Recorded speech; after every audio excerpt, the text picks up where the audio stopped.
Dobrý den, jsem Hana Tropová ze Sudoměřic a chci se k tomuto vyjádřit tím, jak jsme byli předevčírem, tak jste říkali, pán jako vám dokázal, že nemáte s tím zkušenosti.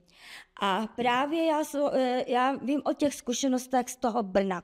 To Brno, ta zkušenost, vy se pořád jako oháníte tou zkušeností z toho Rakouska. Ale jak jsem řekla, vy tady nemáte ty katakomby. A já to vím, že oni to tam Brňáci řešili, že to tam je posunuté, to nasýpání několik kilometrů za tu Vídeň na ústí těch katakomb a tam se to hlavně vozí, jestli se něco málo vozí i vnitřkem Vídně, moc tomu nevěřím, ale to asi něco málo. To hlavní se vozí tam a několik kilometrů to jde těpkama, katakombama a oni to tak jako využili. Ale vy Slováci máte spoustu kopců a vy byste měli využít ten vzor z toho Brna. Protože oni, já vím, co oni tam říkají. Vždycky, když tam přijedou s tama, říkají, že už tam se to valí. Oni to totiž skovali za kopec. Je to takový kopec, do kterého jde udělat tunel. A rádi by ten tunel udělali, protože to musí sjíždět. Ale nemohou ho udělat, protože by zamořili Brno, město. A právě jako někdo chytrý v tom Brně to vymyslel, ten kopec.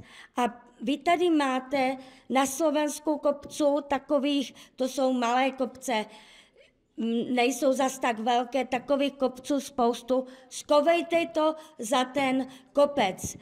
Tam bohužel v Brně to zevo zamořilo 5 kilometrů. Upozorňuji vás, že žádné staré spalovny už několik let v Brně neexistují. Tam je pouze teplárna, spalovna zevo. To zevo dokáže jet a oplatí se pouze na velké množství odpadu. Tam to zevo jako samo o sobě je ekologické, ale to množství toho odpadu to zamořilo v Brně tak, že venku musí nosit kyslík. Ty firmy, co tam jsou kolem toho zeva, a bylo jich hodně, se spojily, padaly tam jak muchy, ale spojili se, vyhráli soud a muselo jich jako vybavit těma oknama speciálníma, dveřma, čističkama vzduchu, klimatizacema a oni tam tak fungují. Pouze tam jsou lidé zdraví, většinou mladí, zdatní. Staří lidé a děti tam nejsou v této oblasti. Město neví o tom, že tam prostě spalovna je, pouze pár jako lidí to tam ví, a teda se klepí, ale takhle o tom neví, necítí to, protože to tam někdo chytrý skoval za ten kopec. I vy si to dejte jako za ten kopec. Zamořené je to tam na 5 kilometrů.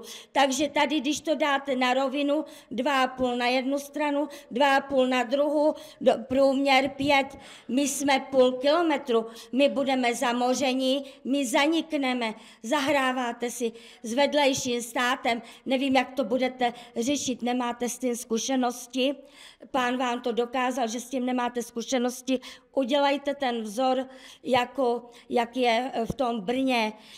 Pro vás se nehodí vzor z Rakouska. Tady nemůžete kopat do země, tady je voda. My totiž za tím nádražím, nám tam vzniklo neplánované jezero.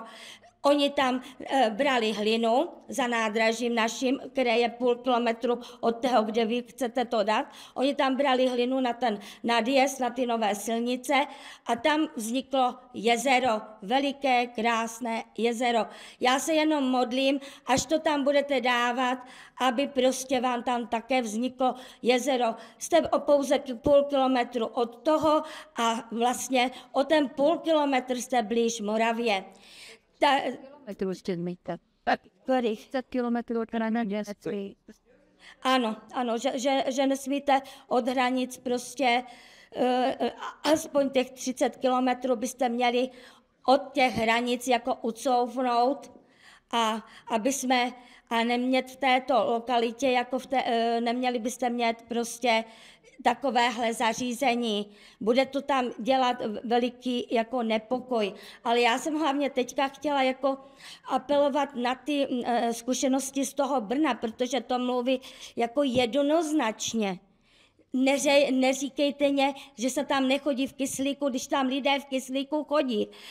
Martičce jsem říkala, Marti, teďka předevčírem, než jsem tam jako toto seženěj adresu, ona říká, já ji neznám, ale já tam jezdím autem, ona tam jezdí po paměti, tihle lidé tam jezdí a chodí tam v kyslíku.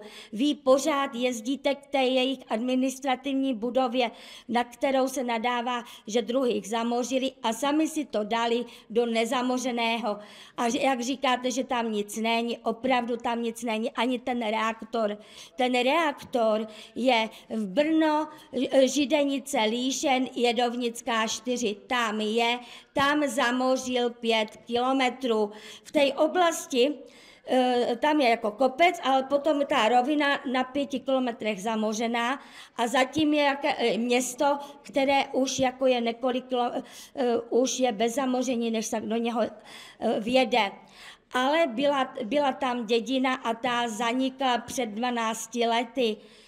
Velice to chtěli, velice se na to těšili. To zase vím od jiné kolegyně, že se ráda tam chodila na zábavy, ráda tam chodila na koncerty.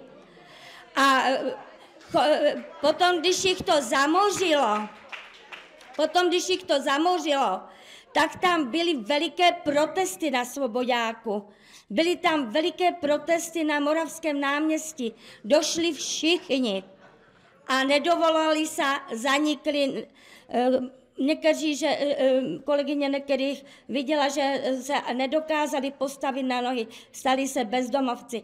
Takže vy nás takhle zamoříte, vy si to takhle rozjedete s cizím státem a nemáte zkušenosti.